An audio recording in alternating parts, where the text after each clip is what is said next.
देखो, शक, वहम, भ्रम। शक, वहम, भ्रम, ये 3 चीज़ों का कोई उपाय नहीं है, कोई इलाज नहीं है। अगर आप शारीरिक रूप से बीमार होते हो, भयानक से भयानक बीमारी भी होती है ना, तो आजकल मेडिकल साइंस इतना विकसित हो चुका है कि आपका इलाज संभव है। लेकिन अगर आप मानसिक रूप से शक, वहम, भ्रम के ग्रस्त में आ चुके हैं तो उसका कोई भी इलाज नहीं है। और इस तरह की जो बीमारी होती है ना, ये जो 3 हैं, शक, वहम, भ्रम, ये जो कमज़ोर दिमाग के होते हैं ना लोग, वही लोग ज़्यादा गिरफ्त में आते हैं। और इस तरह के आदमी को देखोगे ना, बहुत हमेशा संकीर्ण निगाह से हर कुछ देखेगा। शक का मतलब सिर्फ आपको चरित्र को लेके ही नहीं बात कर रही हूँ मैं, चरित्र के पोस्टमार्टम की नहीं बात कर रही हूँ। अगर आप खाना भी अच्छा बनाओगे तो उसके दिमाग में हमेशा ये चलता रहेगा कि आप अच्छा खाते हो, उनको खराब खाना खिलाते हो। आपके यहाँ वो गेस्ट बन के भी आएंगे तो उनके दिमाग में ये चलता रहेगा, गलत थॉट्स, कि आपने उनका ठीक से केयर नहीं किया, आपने उनके लिए अच्छे से बिस्तर नहीं लगाया, आपने उनको पानी भी दिया तो स्टील के गिलास में क्यों दिया, शीशे के गिलास में क्यों नहीं दिया, शीशे के गिलास में दिया तो गिलास साफ़ नहीं था, बहुत सा चीज़। तो इस तरह का आदमी ना बहुत ही अंदर से संकित टाइप का होता है, मतलब कमज़ोर तो होता ही होता है, मानसिक रोगी होता है। लेकिन आपको मानसिक रोगी नहीं बनना है, आपको अपना बचाव करना है। रहना इसी परिवार समाज में है। एक चीज़ हमेशा गांठ बांध लो, समाज में कुछ नहीं बदलता है, आप लोगों को नहीं बदल सकते। आप अपने आप को एक्सेप्ट करवाओ, मन को इस बात के लिए प्रिपेयर करवाओ कि अरे ये आदमी पागल है। तो इसके साथ हम क्यों उलझे? जब आपका मन स्वीकार कर लेगा कि ये आदमी पागल है तो फिर उसकी बातों का आपको बुरा लगेगा ही नहीं। रोड पे होते हैं ना कुत्ते, भौंकते रहते हैं, बहुत बार कुछ कुत्ते पागल भी हो जाते हैं या सांड होते हैं, देखोगे ना, मारने दौड़ता है, जिसको मारखा बैल बोलते हैं, सांड बोलते हैं। तो आदमी पहले ही सचेत हो जाता है, मार के चलता है कि ये तो वाहियात है ही, ये तो पागल कुत्ता है ही, ये तो सांड है ही मारने वाला, इसलिए गले में घंटी बांधा हुआ है। तो हम लोग सचेत हो जाते, उससे कभी लड़ने नहीं जानते हैं, जानते हैं कि वो वाहियात जानवर है, पागल जानवर है। तो इस तरह के लोगों से जब भी आपका आमना सामना होता है ना, बिल्कुल मत उलझो। मान लो, मन को कह दो कि यार ये तो पागल है, पागलों की बात का क्यों हम दिल पे लें।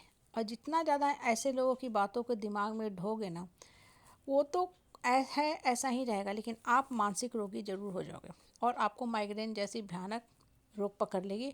और नॉर्मली जो भी ब्रेन का दर्द होता है ना, नस की बीमारी होती है, वो मन से ही शुरू होता है। मन के अंदर जब बहुत ज़्यादा हेवी नेगेटिव थॉट्स चलते रहते हैं ना, तभी आप इस तरह के रोग के चपेट में आते हो। और नॉर्मली इस तरह का इलाज भी नहीं होता, जो दवा भी आप लेते हो ना डॉक्टर से सलाह से, हाँ, तो वो बेसिकली सिडेटिव होता है, नींद का होता है, आपको सुलाने के ही काम देगा। मतलब आप नशा में चले जाओगे, सो या ना सो आपको हर समय लगेगा कि हमको नींद ही नींद आ रहा है। क्यों?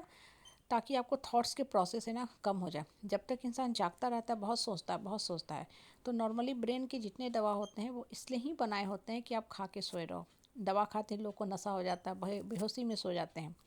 हाँ, तो आपको रहना इस समाज और परिवार में ही है।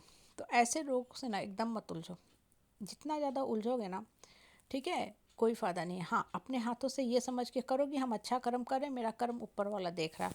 और यकीन मानो, ठीक है, आपका जो कर्म है ना, वो देर से फिर फल भगवान देता ही देता है। हाँ, उस समय धीरज टूटने लगता है, क्योंकि हम लोग एक नॉर्मल आदमी है, कब तक बर्दाश्त करे भी तो करे। लेकिन फिर भी अपना काउंसलिंग खुद करो। जो यहाँ वहाँ लोगों के पास भटकते फिरते हो, दुख बताते हो, चूँकि लोगों के सर्टिफिकेट अप्रूवल पे जीने की आदत पड़ गई है, तो वो चीज़ें आपको और हार्म ही हार्म करती है। ठीक है, लोग आपका सिर्फ मजाक उड़ाते हैं। आप गौर करना, शायद ही कोई ऐसा आदमी मिलेगा जो आपके दुख दर्द को मलहम पट्टी करेगा और सही आपको रास्ता दिखाएगा, गाइड करेगा, सही आपको बताएगा नहीं। वो आपको और भटकाते चले जाएंगे, दिमाग के अंदर गंदगी डालते चले जाएंगे कि आपको लगेगा कि हाँ हम बोझ तो हैं ही, मेरा जीवन ही बेकार है। जबकि ऐसा होता नहीं है, सबके जीवन में समस्या है, लेकिन जो एक्सेप्ट कर लेता है ना, मन को समझा लेता है और कोशिश करता उठने का, वो उठ जाता है। और जो नहीं समझ पाता है वो या तो खा के पी के सो के लटक जाता है, या फिर उसका जीवन दिन प्रतिदिन बद से बदतर होता जाता है। देखो, बदलना अच्छी बात है, बदलना अच्छी बात है, लेकिन बद से बदतर मत हो। ये नहीं कि पहले थे अब उससे और ज़्यादा बदतर हो गए। बदलो, सकारात्मक दिशा में बदलो। उन लोगों को छोड़ दो भाई, धरती पे आप अकेले आए हो, ठीक है। और अपने खुशी के लिए खुद खोजो क्या क्या कारण हैं जो मुझे खुशी दे सकते हैं, पैरामीटर तलाशो। किताबें